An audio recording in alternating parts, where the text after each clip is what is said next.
Welcome Go. to another edition of Church and State with Chris Farrar and Brian McCall. It's good to see you, Chris. How's the end of the summer been for you? Good, but I suppose the fading light in this room indicates the fading out of our civilization. Appropriate, I suppose. I don't know if fading is the right word, or is it going out with a bang? I don't know. A whimper, a whimper. A whimper, right? Well, we have a couple of interesting stories to cover. First, we're going to start with the church and an interesting text by Antonio Spadaro, who is a Jesuit, which means he may or may not be a Catholic.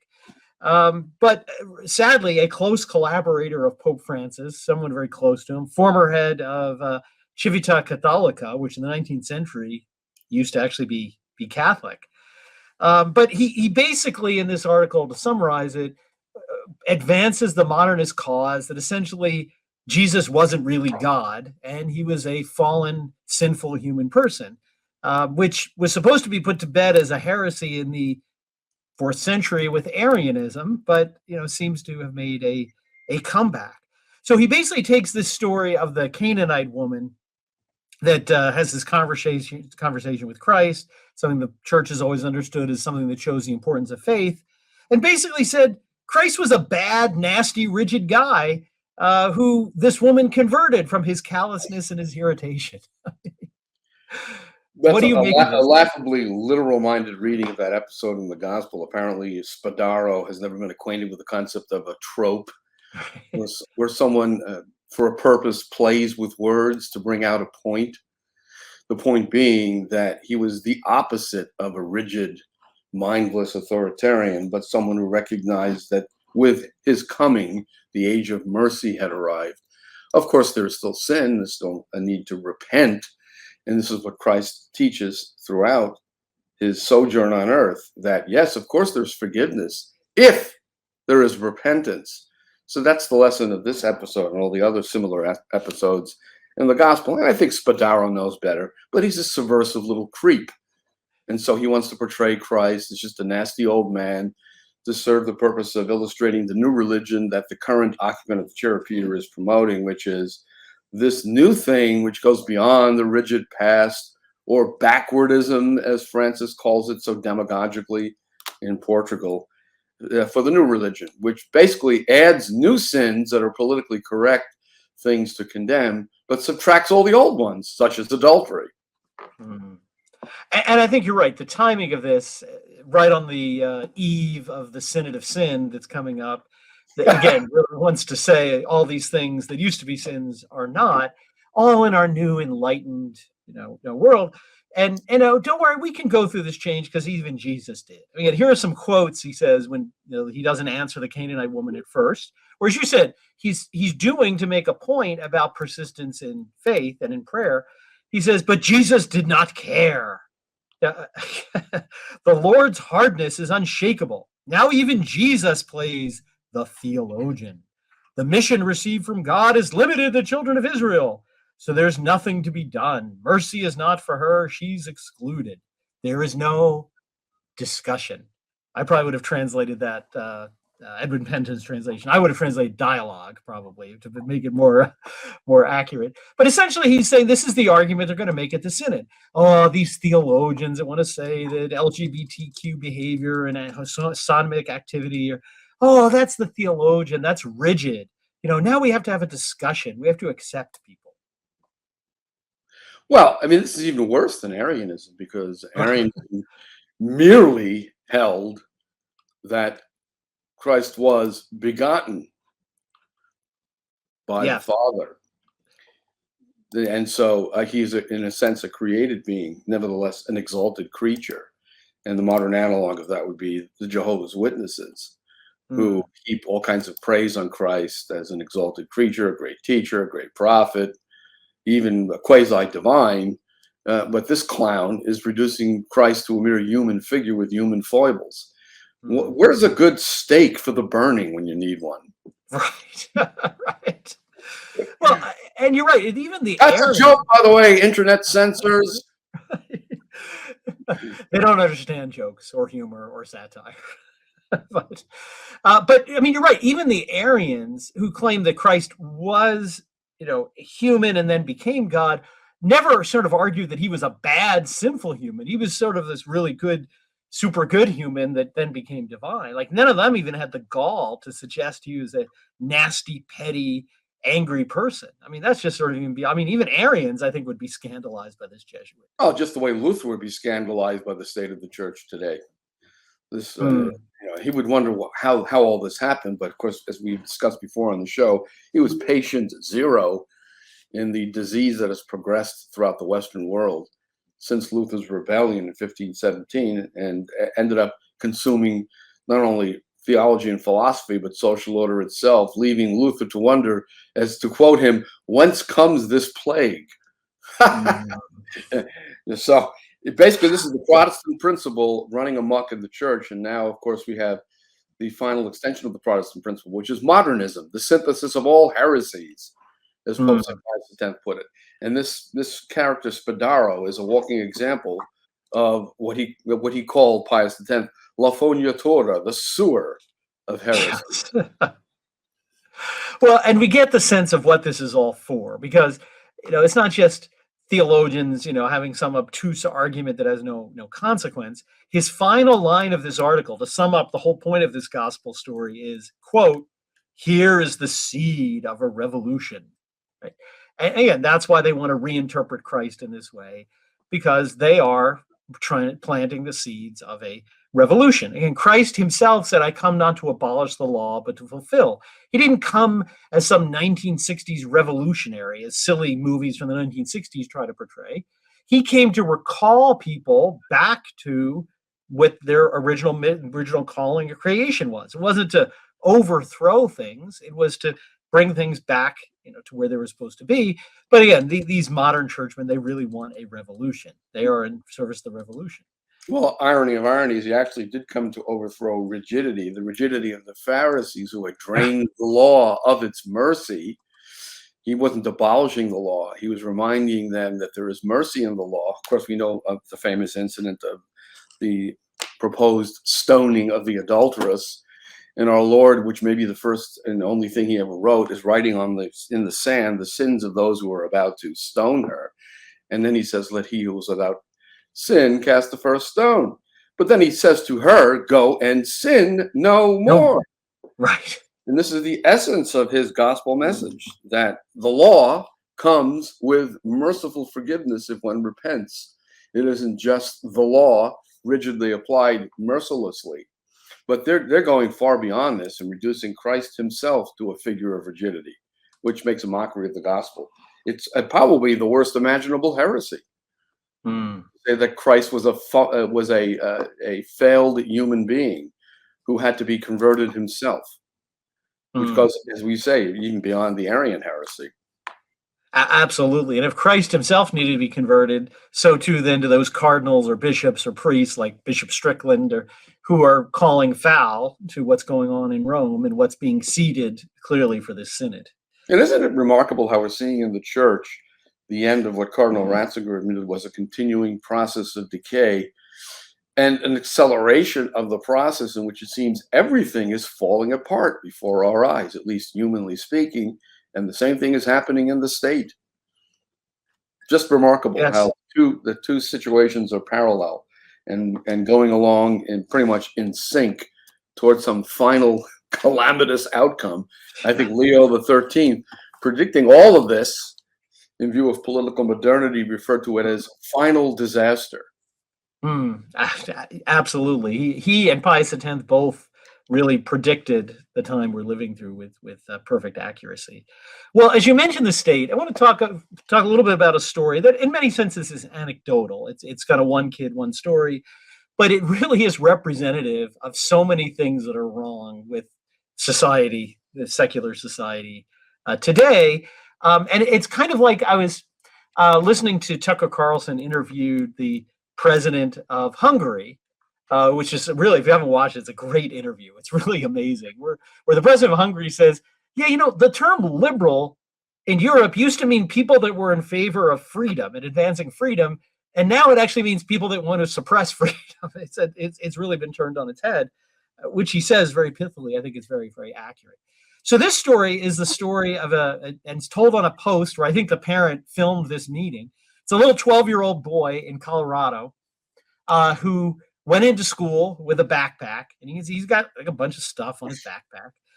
One of the patches he has on his backpack is this flag that I think you mentioned in your book, actually, even on Liberty, the God That Failed, or no, Liberty, the God That Failed, that the colonists adopted as kind of one of the motifs or banners for the American Revolution. Oh, the Ouroboros. Yes.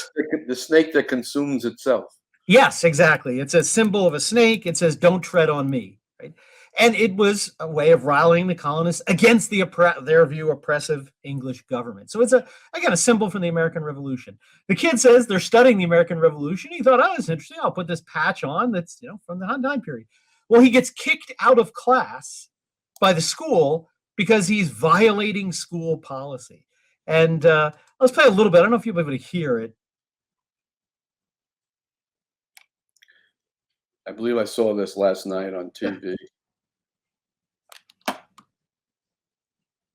So this official from the school, Big Brother's representative, says, "Oh, you can't have that because it represents slavery and the slave trade." And the ignoramus. Exactly. I mean, that's sort of the first point. The censors are themselves idiots, right? So they don't even know what they're talking about. And the mother's like, the kid's studying this in his class. It has nothing to do with slavery and the slave trade. But it just sort of doesn't matter. Non-compute, I'm here to censor, doesn't matter. Really, facts don't matter to them. The truth or history. I mean, it's kind of like all the censoring that went on during the COVID regime, right? Facts don't matter. You said that this treatment is effective. Doesn't matter if it's effective. We decided it's not. And that's sort of the first thing that comes out of it. They're just like talking to a wall. Throughout the video, she just keeps saying, "This is school policy. This is school policy." Well, they always say this is school policy. They invent policies, and you can never find anything in writing anywhere. It's just the whim of the moment. But look, I have a couple of comments on this video. Yeah. Well, just the way this young man moves and holds himself. Yeah. And the way he sits down. He's obviously a very confident, smart little kid. Yeah, just look at his facial expressions. His sort of just utter like disgust at her stupidity. Yeah, he's a future leader, so that's one thing. But let's unpack some of the subtleties and what's going on here. So we've discussed this before on the show, which is the concept of censorship. The concept of censorship has never been lost. There is a valid form of censorship. And the popes have consistently taught, as Leo says, that lying opinions should be diligently repressed, lest they insidiously work the ruin of the state. So, for example, the opinion that people can kill their children in the womb, or the opinion that sodomy ought to be legalized and relationships, including so-called marriages, can be based on sodomy. Those kinds of opinions in a rightly ordered society, which is not our society, obviously, but say a Catholic society, would be and have been in the past repressed. Father Cahill, in his book, The Christian Constitution of the State, says one of the most obvious duties of public authority is to repress opinions that would ruin the state. So the concept of censorship hasn't been lost. So even in our terminally ill society, if you make false statements about a commercial product and people are injured because of your false statements, not only can you be civilly punished, you can go to jail. So we have this idea of censorship. So turning to this case, he has this symbol of the Ouroboros. The woman dimly perceives that it has something to do with the slave trade. Now, if this were a Catholic school and the school taught the traditional view of Western history, such that revolutions are not countenanced, except in the very rare case of a tyrant who was actually destroying the common good, and the symbol of the Ouroboros represents that revolution. And you understood that that revolution involved people who did indeed justify chattel slavery. And for that reason, a Catholic school said, we don't like that symbol in our school. Well, you could make a case for that. So the idea of censorship, rightly applied, it would be legitimately applied in that circumstance. But this is a public school, which is supposed to be under the First Amendment. Now, the First Amendment is a different standard. And as Cardinal Ottaviani pointed out, we appeal to the rights of man when the rights of God are not recognized. And so if under the rights of man, all of these different symbols have their place in civil society, well, then the one that this young man chose should have its place. But it was censored not because of a right view of social order, but because some liberal who doesn't really know much about history dimly perceives some distant connection or some remote connection between the Ouroboros and slavery. I mean, you can make that argument, but she doesn't know the argument. She just has some idea that anything that pertains to the founding fathers is about slavery. That's her conception. So there's a little bit more subtlety to it than you might think at first blush. But obviously, the young man was treated unjustly under the standard the teacher purports to apply. Well, initially, the parent, I assume it's his mother, you can hear in the video, knows more First Amendment law than this woman that's in the school district. Right. But she basically says, look, if you said no patches on book bags at all, like it's too distracting, we want students, you just can't do that, we would comply. But she doesn't use these words, but she says you want to content regulate. You want to say this patch, but not that patch. And that's what the American legal system is set up as the defining line that the government can't pass. They can't pick and choose which messages in a public space or public forum, are allowed. If you allow some, you have to allow others. But again, there's just this deer in the headlights. I don't even know what you're talking about. I'm just here to censor from the Well, this is the other problem, because even though he should be permitted to use the patch under the First Amendment regime that applies here, and all opinions are fair game, that regime is no longer being applied across the board. And Leo predicted this in Libertas. When you give equal space to truth and error, error is going to prevail, and truth will be considered error and repressed as such. So now we see this regime where conservative opinion is being targeted for censorship, not only in public schools, but all over the world, and particularly on social media. I don't know if you've heard the news of the passage of the EU law, the Digital Services Act, which is now going to unleash hordes of content moderators on the internet in Europe, such that anything you put up in the United States on a social media platform that might be seen in Europe can be censored, and the big tech companies will be pressured by the EU regulators to censor your post in the United States on what these regulators consider disinformation, under penalty of massive fines up to 6% of the gross revenue of the content provider. Wow. Just unbelievable. So now we have the formalized, institutionalized outcome of what Leo predicted. Censorship by government on a massive scale, and that's the case that's pending in the Fifth Circuit too, by the way, of any speech that the government deems disinformation. And disinformation, as deemed by the government in this epoch, means precisely true speech. Right. Well, and exactly, it's not even so much as you say censoring conservatives, but it is really what Leo said. Like, again, going back to 21, and 22, when somebody would put out some information saying there's no scientific study that show masks present any disease, that would get censored in lieu of statements that masks save lives, when there's really no. So it's not even a matter of opinion. It's just matters of even scientific fact.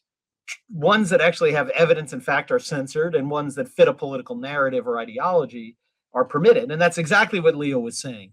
Once you go down this road of this approach, it's going to end in the very opposite of what you think you're going to do, and giving freedom.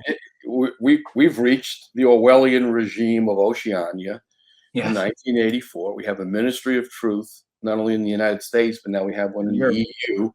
And the Ministry of Truth promotes narratives which are all wrong. They're all exactly the opposite of the truth, as we saw with COVID.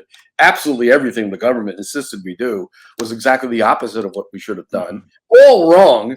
And the government promotes these narratives and excludes any counter narrative, i.e. the truth. Right. So this is it. We've arrived. And it's another sign of a terminal state of affairs, or again, as we mentioned earlier, final disaster. And so once again, we bring our viewers news of gloom and doom. But of course, we've also said consistently that when you reach these critical periods in history, what the historians call a climacteric, then you've reached a turning point. So there's going to be a major reversal. How that will happen, we don't know. It's likely to come under very disturbing, dramatic circumstances. But we're reaching that point now where there's going to be some sort of major turnabout and a restoration. It may come in the midst of a third world war if these idiots running our foreign policy have their way. Yes. Well, and exactly. And really the connection between these two stories is really the same. It's, it all centers around denying reality, right? So Spadero wants to deny the reality of Christ's divinity and his perfect humanity for ideological reasons. And the censors, like this episode here, want to deny, just don't really care about reality at all. It's all political ideology. What's our political authoritarian ideology? The facts have to be molded to fit with that, and you just keep repeating it. It's happening in church and state in almost lockstep comparison. And with lightning-like rapidity, thanks to social media, what we call a social contagion can spread almost instantaneously. So when it comes to this gender nonsense, about which we heard absolutely nothing a few years ago, it has spread so rapidly and so pervasively throughout all areas of social order that, for example, I just saw some Medicare treatment request forms, which now say that you have to specify whatever gender you claim, male, female, or other, any gender you care to characterize. You have to describe your own gender now. There's a blank for you to invent a gender other than male, female, binary, or whatever else is on the form. So now it's been thoroughly institutionalized in a twinkling historically, when we heard nothing about this insanity a few years ago, thanks to the internet and social contagion that it allows to spread. Well, we talked about censoring satire when you said earlier, but on that note, there's a really hilarious Babylon Bee, which they do some great satire where an alien comes to Earth and is meeting with these crazy liberals, and they're explaining to him how there's more than two genders. It's hilarious, where this alien is just, and he basically concludes, okay, this planet is completely lost. Forget it. We don't even want to have relations with them. It's not even satirical. It's just a way of pointing out how insane the situation is. And again, it's reached what we have to say is some sort of terminal phase. I mean, what's left to be decomposed and destroyed in church and state? And again, when we talk about the church, we're not saying that the supernatural element is being defeated, but humanly speaking, the level of confusion now obviously exceeds even that was present during the Arian heresy. Because remember, during the Arian heresy, even though many bishops remained silent about the heresy and did not spread it, they did retain the faith. They just cowered in the face of the powers that be who were advancing this heresy. But now you have to wonder how many bishops even have the faith any longer. And the few that openly proclaim it are penalized by Rome itself, by the current occupants of the chair of Peter. Yes. Bishop Strickland, by the way, is now in the crosshairs. Oh, most certainly he is. I mean, I think within the year we may see him. So we can see how he reacts, but attempted to be forced out of his diocese. We'll see. Well, there's an upcoming conference in Rome that I have the honor of participating in, sponsored by the Fatima Center and by LifeSite News as co-sponsors. And Cardinal Mueller will be addressing the situation in the church, and I suppose I'll have something to say, particularly in the context of the third secret of Fatima, about the state of affairs in the church and its effects upon society. So I'm looking forward to that conference at the end of October and the first day in November in Rome. Wow, great. Well, we'll look forward to, hopefully they'll have a video of that available. I hope it gets live streamed. I think it probably will be. Great. Well, there you have our reaction to some interesting stories in the world. Hopefully we'll see you in another couple of weeks when we'll chart the further decomposition of church and state. Meanwhile, buckle up. We're in for a roller coaster ride over the next year. Yes, that we are. All right. See you soon, Chris. Take care. God bless. Bye.